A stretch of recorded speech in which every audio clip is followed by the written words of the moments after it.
اور بات بات پر لڑائی جھگڑے جنگیں جھڑپیں ہوا کرتی ہیں، بہت سارا جانی اور مالی نقصان کرنا شروع کر دیا۔ اب ہوا کیا؟ ہوا یہ کہ پہلے جو 5 بادشاہ تھے، سلطان تھے نا بامنی سلطنت کے، انہوں نے بڑے اچھے طریقے سے اپنی ملک کو چلایا، اپنے انتظام و انصرام کو چلایا، اور اس کے بعد باری آتی ہے چھٹے صاحب کی، اور وہ تھے احمد شاہ، چھٹا سلطان بامنی سلطنت کا۔ اچھا، احمد شاہ سلطان نے یہ کیا، سب سے پہلے تو اس نے کیپٹل سٹی کو چینج کیا۔ جو میں نے آپ کو بتایا ہوا ہے کہ جو اس کا تھا بامنی سلطنت کا کیپٹل سٹی دارالحکومت، وہ گلبرگہ تھا۔ بامنی سلطنت کا جو تھا کیپٹل سٹی وہ تھا گلبرگہ۔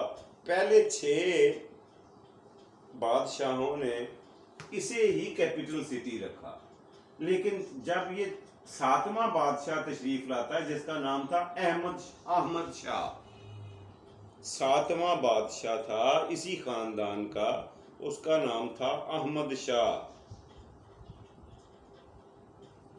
یہ نوٹ فرمائیں، اس کے بارے میں آج میں ڈسکس کرنے جا رہا ہوں، اور بہت مزے کی ڈسکشن ہونے جا رہی ہے۔ اس نے سب سے پہلے تو یہ کیا کہ گلبرگہ کو کیپٹل سٹی ہٹا دیا، اور اس کی جگہ بیدر کو، یہ ایک علاقہ تھا، خوبصورت علاقہ تھا بیدر، اس کو اس نے اپنا کیپٹل سٹی دارالحکومت بنایا۔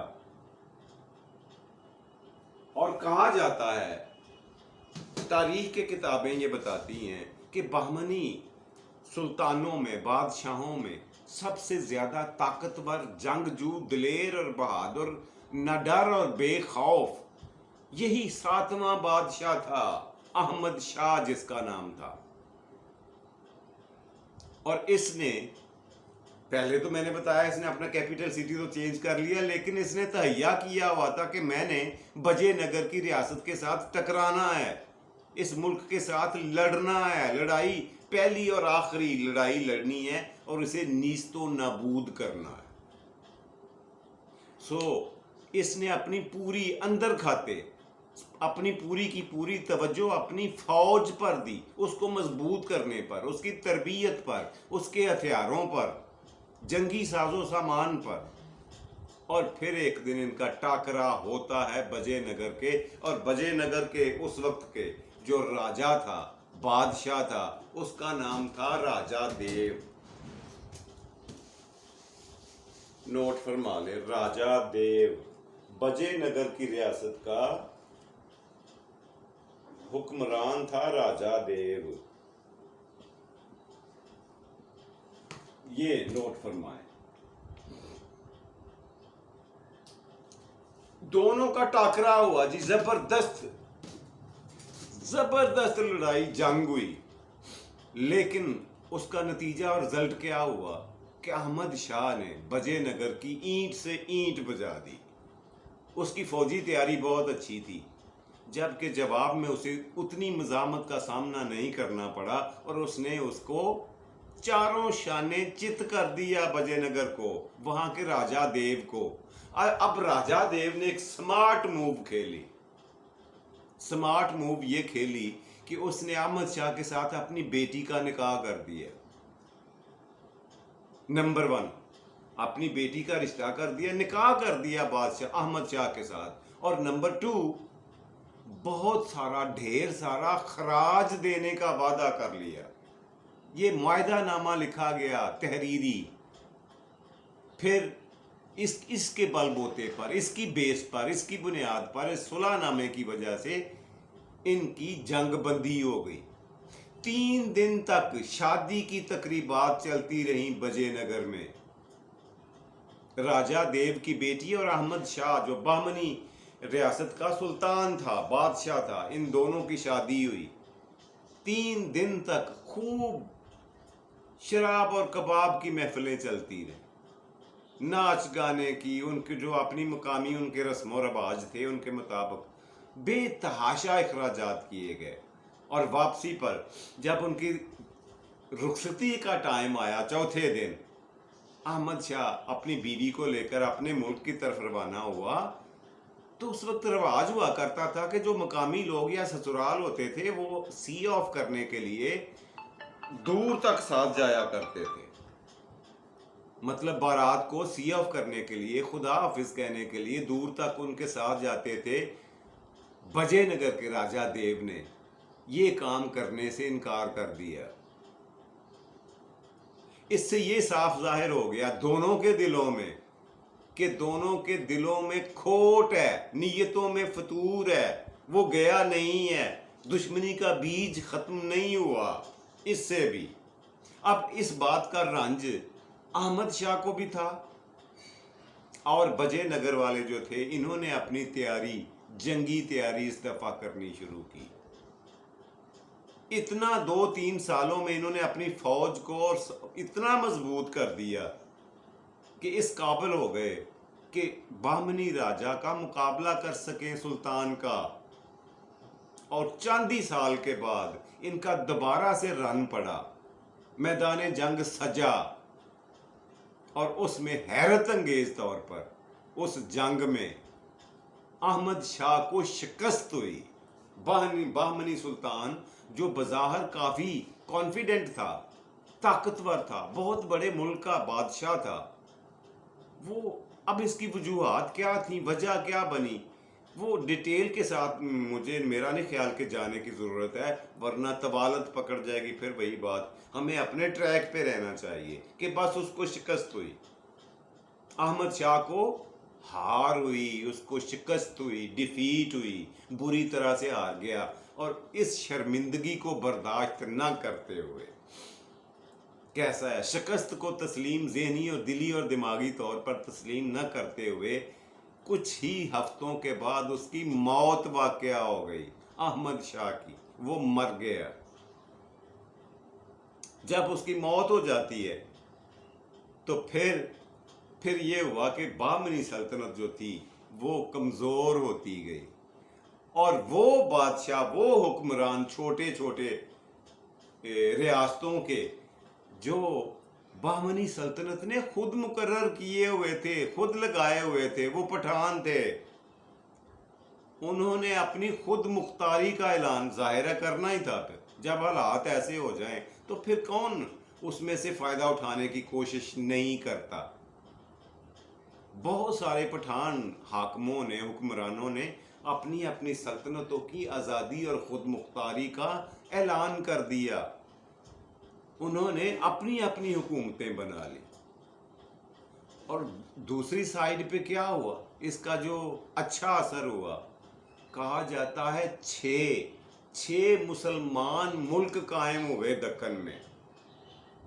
6 ریاستیں، 6 مملکتیں، آزاد مملکتیں دکن ہندوستان میں آباد ہوئیں. انہوں نے اپنی خود مختاری اور اپنی موجودگی کا اعلان کیا.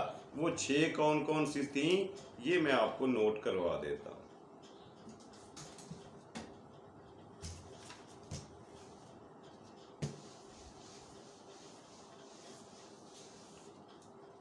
اچھا، یہ تو آپ نے نوٹ کر لیا کہ راجہ دیو تھا اس وقت وجے نگر کا، اور یہ وجے نگر، اور دوسرا تھا احمد شاہ جو بیچارہ قضائے الہی سے وفات پا گیا شرمندگی کے ساتھ، بہمنی سلطنت کا. یہ تو نوٹ فرمائیں.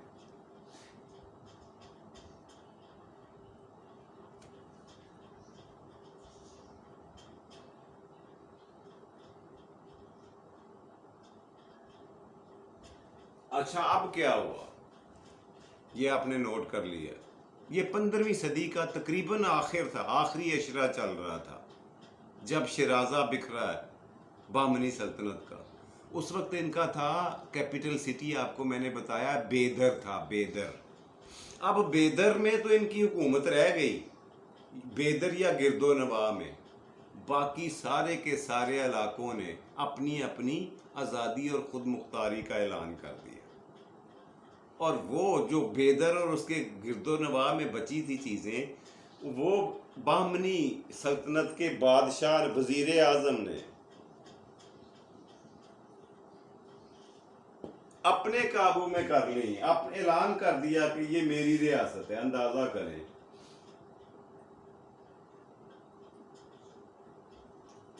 پھر کیا ہوا جی کہ بیدر کے بعد جب دوسری سلطنتیں قائم نہ رہیں تو پھر حالات بگڑتے پٹھانوں نے 5 ریاستیں قائم کیں. اس میں وسط میں تو بیدر تھی, شمال میں برار, دکن ہندوستان کے سینٹر میں تھی بیدر. ایک یہ نوٹ فرما لیں, یہ سینٹر میں تھی, یعنی وسط میں, وسطی دکن میں. نمبر 1 بیدر کی ریاست یا مملکت, یہ نوٹ کریں, یہ تھی. اور اس کے علاوہ شمال میں برار اور احمد نگر. شمال کی طرف اگر دکنی شمال کی طرف دیکھیں تو اس میں نمبر 1 تھی برار اور نمبر 2 احمد نگر. یہ 2 سلطنتیں شمالی دکن میں تھیں جو نئی قائم ہوئی, مسلمانوں نے قائم کی. اب دیکھتے جائیں ہوتا کیا ہے. اس کے بعد جنوب میں بیجاپور اور گولکنڈا کی مملکتیں. دکن کے جنوب میں اگر دیکھیں تو اس میں نمبر 1 بیجاپور اور گولکنڈا. یہ تھیں جی 5 بہت بڑی ریاستیں, مملکتیں جو بہمنی سلطنت کے خاتمے کے بعد قائم ہوتی ہیں. ان کے بارے میں ایک اہم بات بتاتا چلوں کہ دیوگری یا مہاراشٹر کا سلطنت کے برابر بنتی تھی. احمد نگر اور بیجاپور 3 ریاستوں کو اگر ملا لیں, یہ احمد نگر اور یہ بیجاپور, یہ 2 یہ اور تیسری برار, یہ 3 ریاستیں اگر ملا لیں نا تو اتنی بڑا ملک بنتا تھا جتنا کبھی کو مہاراشٹر ہوا کرتا تھا. مہاراشٹر اتنی بڑی سلطنت بن گئی. لیکن یہ ڈیوائیڈڈ تھے, انہوں نے اپنی یونٹی قائم نہیں کی, 1 یونٹ نہیں رکھا. پٹھانوں نے اپنی اپنی سلطنت قائم کی, اپنی اپنی خود مختاری, اپنی اپنی بادشاہت کا اعلان کیا. تو اس کے بعد کیا ہوا, وہ مزید مسلمان ریاستیں کب, کیسے اور کہاں وجود میں آئیں, اس کے بارے میں انشاءاللہ العزیز آپ کو اگلے پروگرام میں بتاؤں گا. اور پہلے سیگمنٹ کو آج یہیں پہ کلوز کرتے ہیں جی. تو اس صبح کے پروگرام کا دوسرا سیگمنٹ ہوا کرتا ہے آج کا لفظ. جی آج کا لفظ دیکھتے ہیں میں کون سا لفظ آپ کے لیے لے کے آیا ہوں. آج کا لفظ یہ میں آپ کے سامنے لکھنے جا رہا ہوں, آپ نے مجھے پڑھ کے بتانا ہے. انگریزی کا لفظ ہے, یہ رہا. کیا لکھا ہے؟ کرفیو. جی بالکل ٹھیک پڑھا آپ نے. کرفیو ہر ایک نے سنا ہوگا, پڑھا ہوگا. کرفیو کا مطلب کیا ہوتا ہے؟ سب لوگوں کو, عوام کو گھروں میں بند کر دینا, کہ کوئی باہر نہ آئے, اپنے اپنے گھروں میں چلے جاؤ جب تک اعلان نہ کیا جائے. کرفیو کے خاتمے کا ایک ایسی صورتحال ہوتی ہے جو کسی جھگڑے میں یا جنگ میں اعلان کیا جاتا ہے, یا قانون ہے کہ کرفیو نافذ کر دیا گیا, لہٰذا آپ کی موومنٹ جو ہے وہ گھر تک ہے. اچھا یہ لفظ بنا کیسے ہے, یہ میں نے آپ کو بتانا ہے کہ یہ لفظ شروع میں تھا, یہ 2 الفاظ تھے. نمبر 1 اور نمبر 2, یہ دیکھیں یہ 2 الفاظ تھے. کور فیو. کور کا مطلب ہوتا ہے ڈھانپ دینا, آپ کو پتا ہے ڈھانپنا. اور فیو کا مطلب ہوتا ہے انگریزی میں آگ. کور فیو, آگ کو ڈھانپ دینا. یہ دو الفاظ تھے انگریزی کے جو اصل میں تھے، لیکن وقت گزرنے کے ساتھ ساتھ یہ کورفیو کی بجائے کرفیو بن گیا۔ کیسا ہے نا مزے کی بات کہ ہماری اردو میں تو چھیڑ چھاڑ ہوتی ہے، ساری زبانوں میں ہوتی ہے ما سوائے عربی کے۔ عربی ایک ایسی پیٹنٹ، ایسی سالڈ زبان ہے کہ جس میں کسی تنقید کی، کسی جمع تفریق کی گنجائش ہی نہیں ہے۔ اللہ پاک نے اسے، لگتا ہے مجھے تو یہ لگتا ہے کبھی کبھی کہ عربی زبان بھی ڈیوائن ہے، خدا کی، اللہ کی بنائی ہوئی ہے۔ یہی شائبہ ہونے لگتا ہے کہ اس کی زیر زبر بھی ہم تبدیل نہیں کر سکتے، ایک ٹکے کی گنجائش نہیں ہے، باقی ساری زبانیں پکڑ دکڑ کے بنائی گئی ہیں۔ اب یہ کورفیو دیکھیں اور کرفیو دیکھیں، ان الفاظ سے ہی جائزہ لے لیں کہ کرفیو کا لفظ کیسے، کب اور کیوں بنا، آپ کو اندازہ ہو گیا ہوگا۔ جی، پروگرام کا تیسرا اور آخری سیگمنٹ، آج کی بات آپ سے یہ کرنے جا رہا ہوں کہ اگر کوئی آپ کا عزیز و اقارب، آپ کا دوست، آپ کا رشتہ دار آپ کو اپنا سمجھ کر مصیبت کا مارا ہوا، دکھ کا مارا ہوا، کسی مشکل میں پھنسا ہوا آپ کے پاس آتا ہے تو کبھی بھی بھول کر بھی اسے ڈسکریج نہ کیا کریں، اس کی حوصلہ شکنی نہ کریں۔ نو نو نو نو، اگر آپ اس کی امداد نہیں کر سکتے نہ کریں، مگر اس کو ہمت اور حوصلہ تو آپ دے سکتے ہیں۔ اس پہ تو کوئی خرچہ نہیں آتا، ہو سکتا ہے وہ آپ کو اپنی مسئلے کی آخری امید سمجھ کر آپ کے پاس آیا ہو، اور آپ کی ڈسکریجمنٹ اسے زندگی سے موت کی طرف لے جا سکتی ہے، مکمل تباہی کی طرف۔ لہٰذا یہ غلطی، یہ بھول کر بھی کام نہ کیا کریں کہ اس کی حوصلہ شکنی نہ کریں، پلیز اسے ڈرائیں نہ، اس کو انکریج کریں، اس کو اس کے کندھے پہ ہاتھ رکھیں، اس کو حوصلہ دیں۔ یہ بھی آپ کی بہت بڑی کنٹریبیوشن ہوگی اس کے لیے، اس کی فیور ہوتی ہے۔ جی، یہ تھا آج کا پروگرام، آج کی بات۔ تینوں سیگمنٹ مکمل ہوتے ہیں۔ اپنے میزبان جاوید اقبال کو دیجیے اجازت۔ خوش رہیں، خوش رکھیں، خوشیاں بانٹیں اور خوشیاں سمیٹیں۔ اپنا اور اپنے پیاروں کا ڈھیر سارا خیال رکھا کریں۔ اللہ حافظ، اور پاکستان زندہ باد۔